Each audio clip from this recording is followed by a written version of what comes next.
Dominic and Gemma, welcome to our film. Thank you. It's lovely to have you both here. Lovely to be here.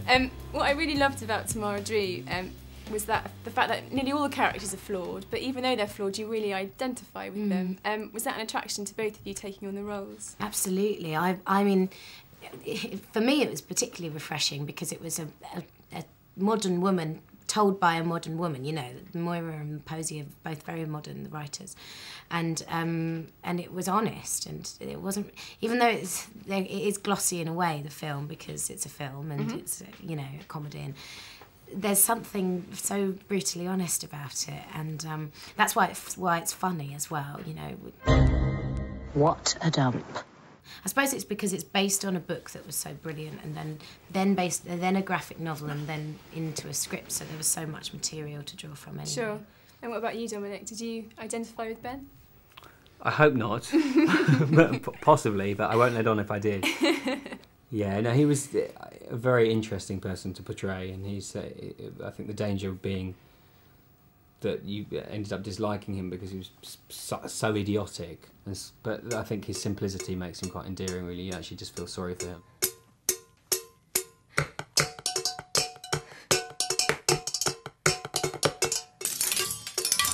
You know, ultimately what you see is these people who look very, very happy, whose lives look very comfortable, is actually falling lies and deceit and falling to pieces, which I kind of love. And that's what I loved about it. It is a comedy, but it has a real British sense of humour. It has real bite, and it's quite unforgiving and quite dark in places. Yeah, it gets blacker and blacker. She's coming in to eat. I'm available.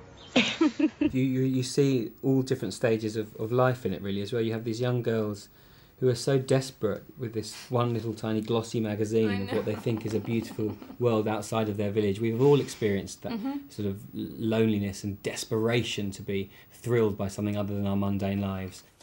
Stinks. No, don't touch.